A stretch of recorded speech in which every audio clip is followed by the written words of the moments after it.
Hi everyone, my oldest grandson just graduated from the Army basic training and I decided to make this flag for him. Let me show you how I did it today.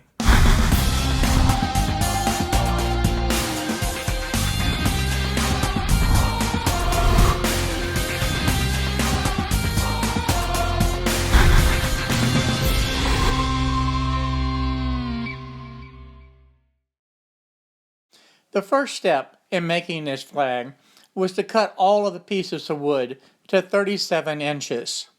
And I did this on the chop saw.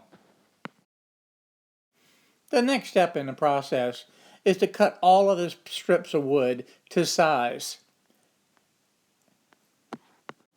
Now that everything cut to size, it's beginning to look like a flag.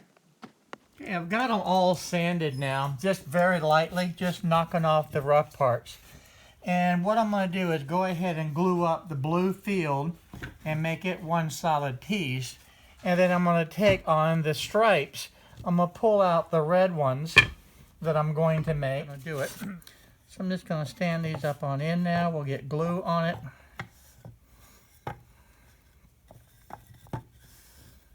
Okay.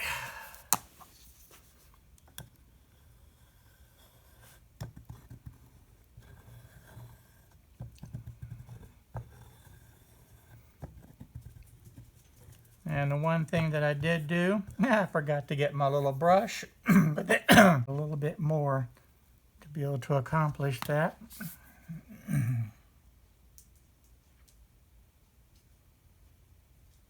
There, that should do it. All right. Now we got good coverage on everything.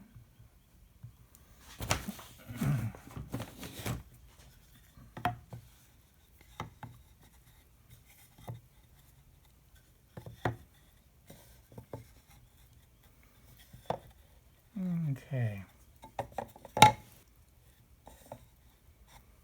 We'll get this first clamp up here in position.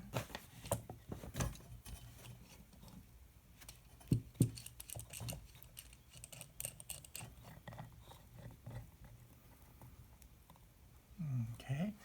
Just want to do it loosely right now because now I'm going to get everything square.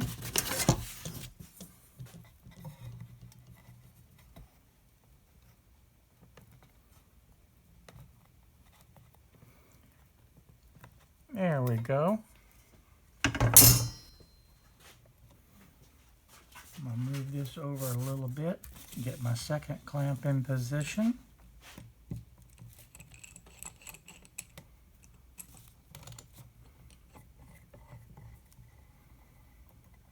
Again, I'm not putting the clamps on real tight at this point.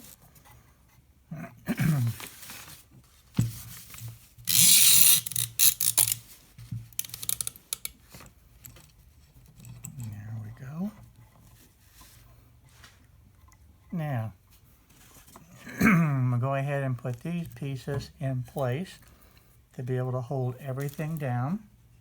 And then we're going to add some more clamps too, and we'll get everything tightened up.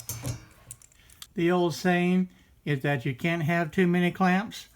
Well, I certainly agree with that philosophy. You can never have too many clamps. But we'll let this dry now. I'm going to keep it on the clamp for about the next half hour. Then while the glue's still a little bit damp, I'm going to go ahead and scrape off the excess, which will save on the sanding. Okay, to be able to stain these, I went through and looked, and I put the best sides up. And the stain that we're going to be using is the Minwax stain. It's actually recommended for doing this type of staining. So this is what I'm going to do. It is a scarlet red. I'm also going to be using my trusty gloves because I really don't want the stain all over my hands. I'm also going to use the foam brush to actually put the stain on. And I'm protecting my workbench with a piece of the craft paper. So let's go ahead and get this started.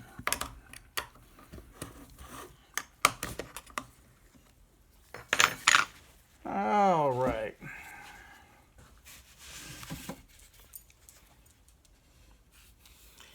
what I'm going to do is I want to make sure that I get the edges, even though these are going to be glued up. I want to be able to make sure I have good coverage all the way around, and I don't want any of it sticking through. I'm also going to stain the ends. I'm finishing up the last one now. And the good thing about this cleanup is going to be really, really easy. Alright, I'm going to take one last look to see if I missed anything. That looks good. Alright, cleanup consists of getting rid of the gloves, getting rid of the brush, putting the lid back on. This will go into the trash can, and my cleanup is finished. Alright, it's time to take off these clamps. That just peels right off perfectly. That comes off. Look how easy that is. That is just fantastic. That tape really works well.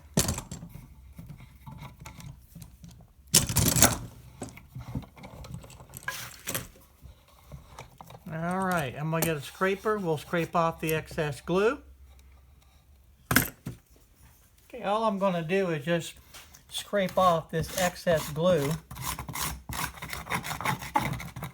And I'm just using any piece of metal right now. I'm not using a special scraper or anything. I just want to knock off the excess. It'll make sanding a little bit easier. Now that everything is dry, I hit it with the sandpaper a little bit to clean up and get some of the excess glue off. And now I'm going to stain the blue field. And we're going to do the same thing. This is the tint that I'm using. Okay, and again, this was a color recommended from the Minwax people that will work for a good dark blue on the field for the flag. And you can see that's nice and dark. I love it. All right. We're going to just paint this on the same way and let it soak into the wood, trying to get all the little crevices. Okay, just finishing this up. And again, the cleanup's real easy. Just throw away the gloves, throw away the brush, and we're done. Looks like it's soaking in nice. I think it's going to look real good. We'll see if this wood's going to require a second coat. But I'm going to call that good. I took everything outside to be able to do the torch work. And initially I burned all the pieces individually, and then I did the blue field the same way. Lastly, I came back, put the flag in order, and be able to kind of do the consistent work throughout the whole flag. I took the blue field over to the CNC machine to be able to cut out the stars. The software that I used for this was the Vcarve Desktop. It was easy to work with, and I was able to design it and then generate the G-code and send it over to the Easel software to be able to act as the processor and do the performing of the carving. Here I went ahead and I wanted to zoom in closely so you can see exactly what's happening and get a good detailed look at it. I think it's an amazing process to see each of the individual stars being cut out. This whole process of cutting out the stars only took a total of about 12 minutes to be able to perform. Again, I think that the Vcarve Desktop is amazing software, and I think it was a perfect application for this. And one of the things that I did, I don't make flags every day, so I set up a temporary square edge on my workbench to be able to make sure that the flag was aligned. Then what I'm going to do is use the nail gun and some glue on each of the strips and glue these down in place. I'm going to put that one right there. And I also want to tighten this. Don't need it real tight, but I do want it snug. And I'm actually tightening this against the frame itself to make sure that it's doing exactly what I want it to do.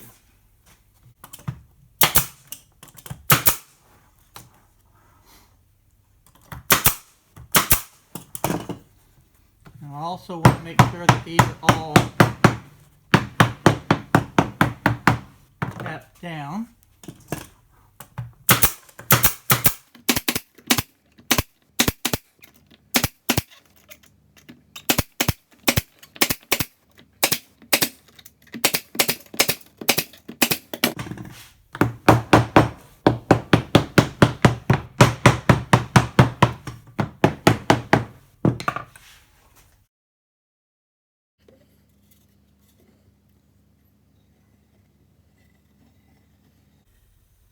I'm using a wider strip here to be able to take care of the blue field as well as the stripes on the flag. I'll put that right in the center of that area. And there we go.